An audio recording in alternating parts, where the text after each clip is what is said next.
This is Discographic, and welcome to episode 6 of 90s Overlooked Underheard.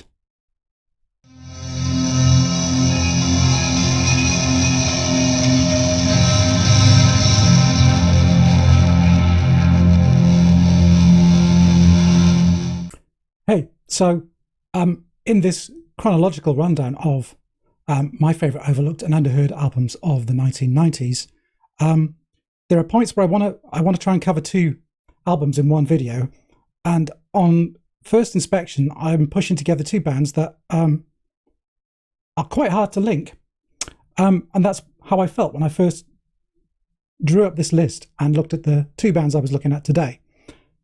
But the more I started thinking about it, and the more I started contemplating the records and the way that they make music, the more I realised that there was a link. And it's essentially this idea of how you build music with guitars. You know, and when I say build, I mean, how do you actually construct music? So I'll take each band as they come. And for the first record today, I would like to talk about the band of Susans and their 1991 album, The Word and the Flesh. So, Band of Susans. This was their third album. They formed in around about 86 in New York City around a core of Robert Poss, Susan Stenger, and Ron Spitzer.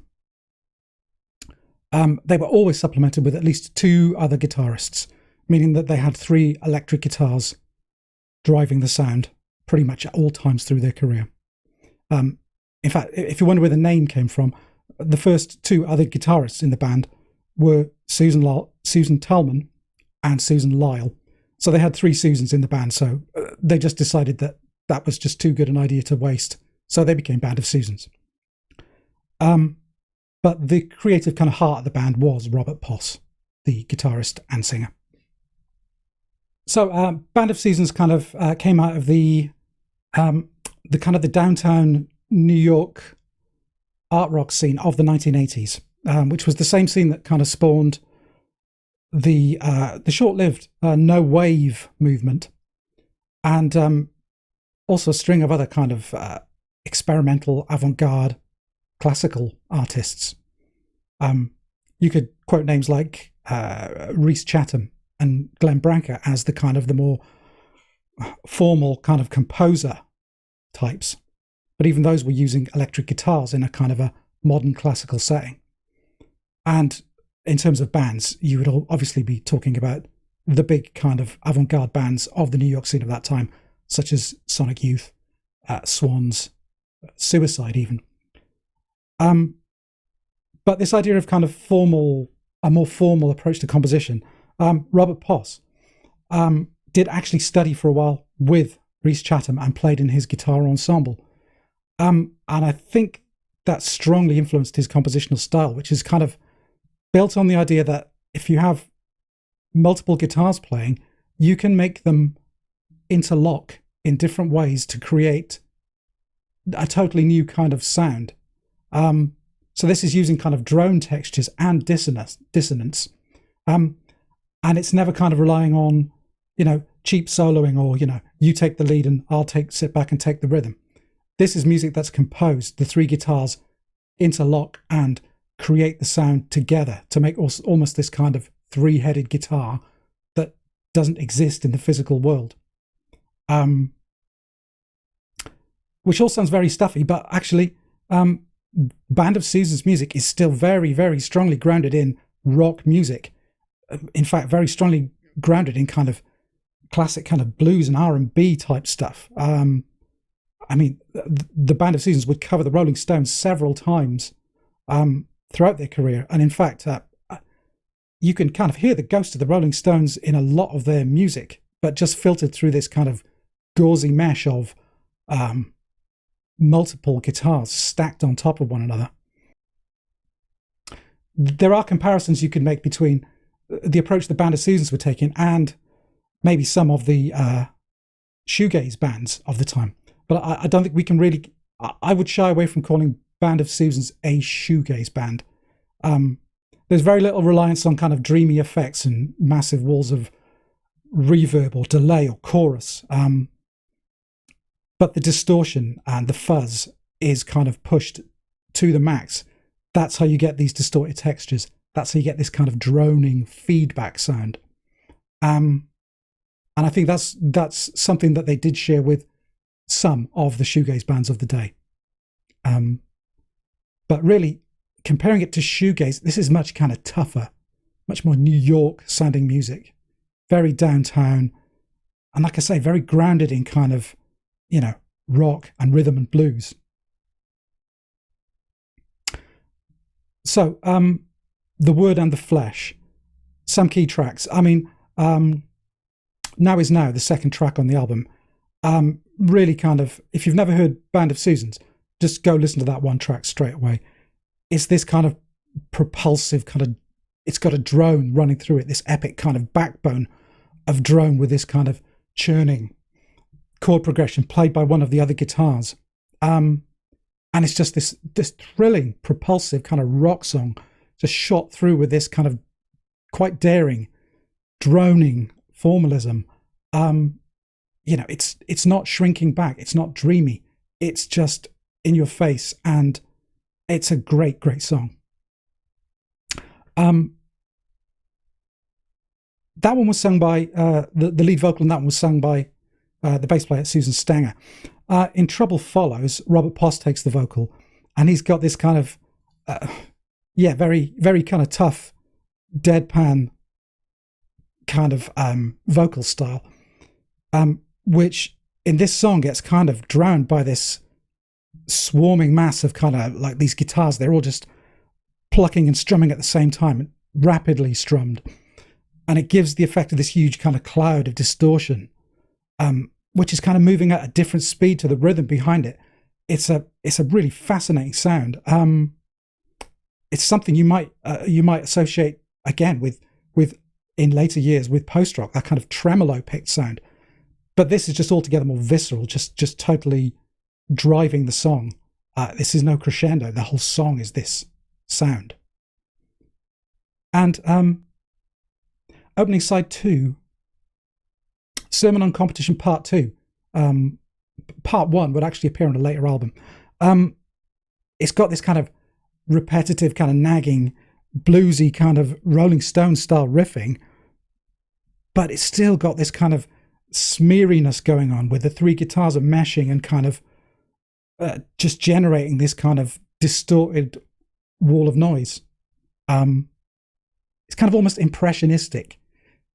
If you think like when you smear paint together to get these different textures, I get the feeling that there are points where Robert Poss was being very precise, and there are points when he would be a lot messier and freer, and the guitars would kind of mesh together to form this kind of, this smearing kind of drony sound. And that's used to great effect on this song. For the song Tilt, later on side 2, this is a pretty unique song in Band of Susans canon. It starts with like minutes and minutes of this controlled feedback, kind of guitars feeding back, fading in and out, until this kind of pounding kind of minimalist drum pattern starts to come out of it. And the song, it kind of tilts, if you take the title, tilts into this kind of almost this industrial sounding kind of, it's almost like whale song, these wailing feedbacking guitars with this apocalyptic kind of semi-spoken vocal by Susan Stenger underpinning it. It's got a real kind of apocalyptic feel. It's got a slight kind of Jesus and Mary chain vibe to it as well. It's a very cool song.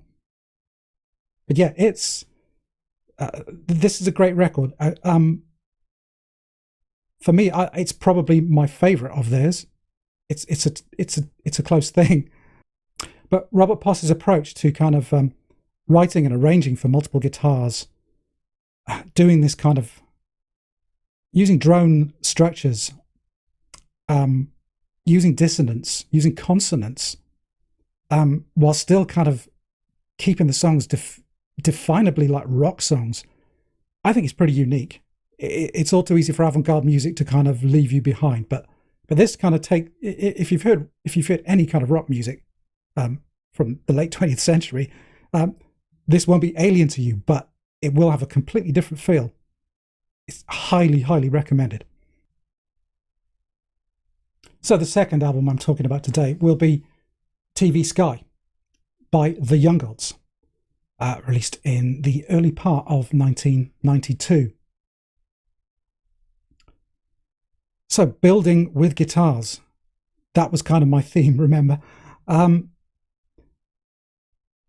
Let's talk a little bit about Young Gods to start with. This album happens to be their fourth album, but it was their first sung wholly in English. They are a Swiss band, and they formed in 1985 in Geneva. Initially, they were very heavily guitar focused, quite a traditional rock band kind of format. But lead singer, guitarist Franz Treitler discovered sampling and samplers and was completely smitten. It completely changed the way that he wanted to write and record music. And they were always kind of a trio with a live drummer, Franz singing, and a live sampler player, essentially a keyboard, but just using it to trigger different types of samples.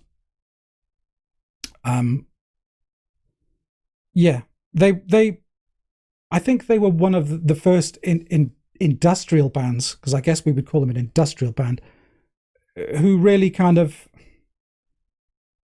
ditched the idea of traditional instrumentation in favor of samples. There were other bands who you could call industrial who ditched traditional instrumentation, but they often did it in terms of synthesizers or in terms of bands like Einstürzen und Neubauten. They were using scrap metal. They were using industrial tools. They were using pneumatic drills to make noise. But this sampling approach, I think, proved to be very influential. And by sampling, I mean they would use everything from fairground organs and calliopes and orchestral strings to just very heavy metal sounding, distorted electric guitar sounds. They would also use kind of ambient noise, waves, environmental sounds. It's a very kind of collage-like approach to creating music. And in fact, this is where the whole construction, the building with guitars comes in, I think, with Franz Treitler, is that he was the guitarist in the band, but he chose to play and record his electric guitar parts separately. He would amass this kind of huge number of parts, which would be sampled, and then they would be cut and manipulated and arranged and assembled into the music in the studio, to the point where when they did take that music out live, they would be playing samples live rather than guitars. It's a pretty unique approach to making music.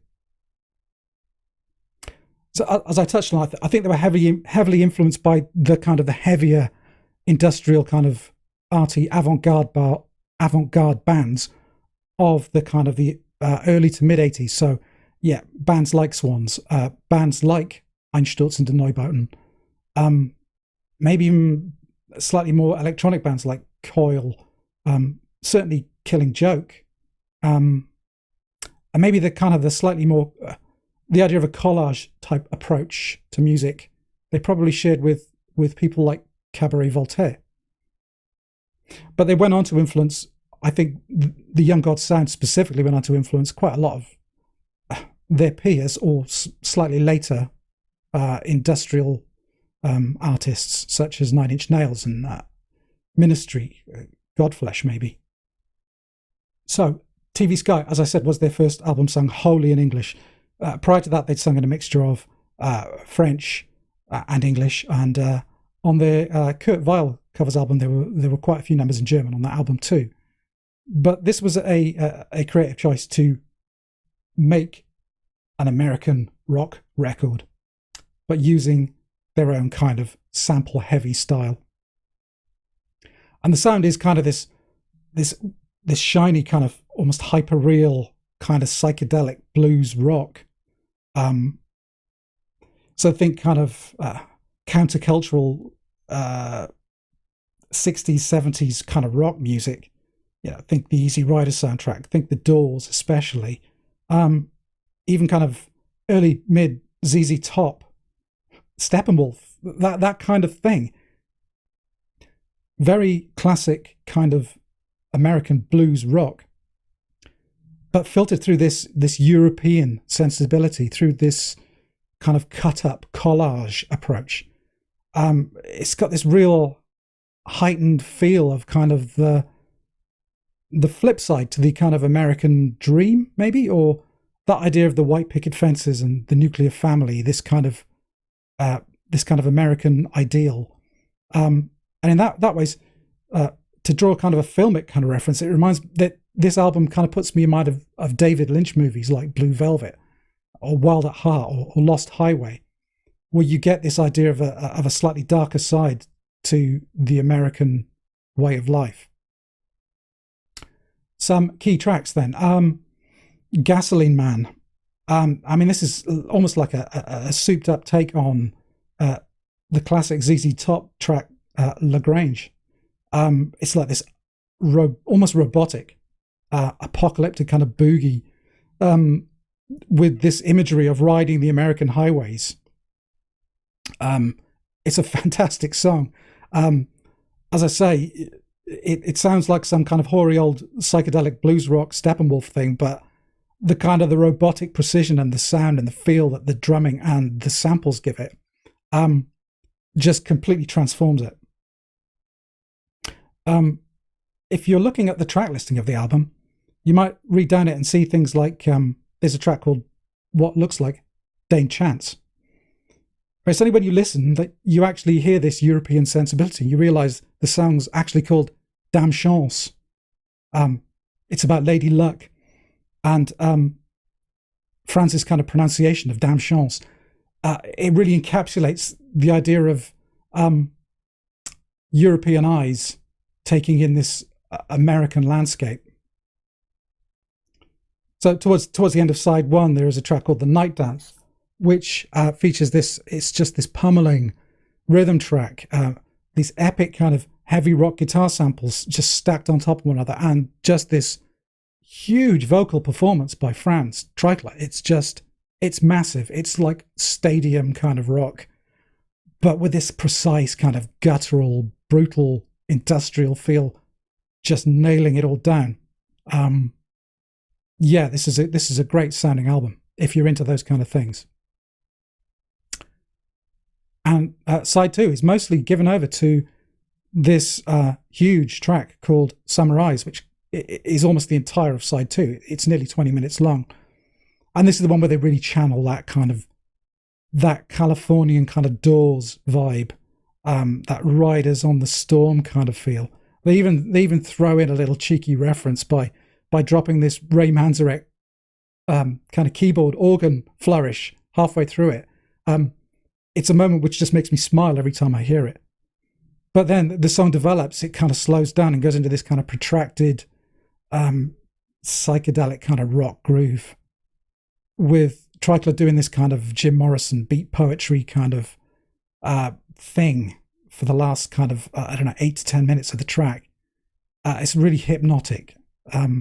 It's great driving music, and this song Sweet Almost, it's just an amazing way to finish the album. So yes, building with guitars, I got there in the end. But whatever way you use to try and link these two records, they are two great records in their own right, and they come well recommended. So as ever, yep, there are things down there. Choose to do whichever of them you like. Obviously, the main thing I'd like you to do is to just keep watching, because otherwise I'm just making this for myself, which is fine. But I'd like you to enjoy it too. So I will see you shortly for another episode of 90s Overlooked Underheard. Take care.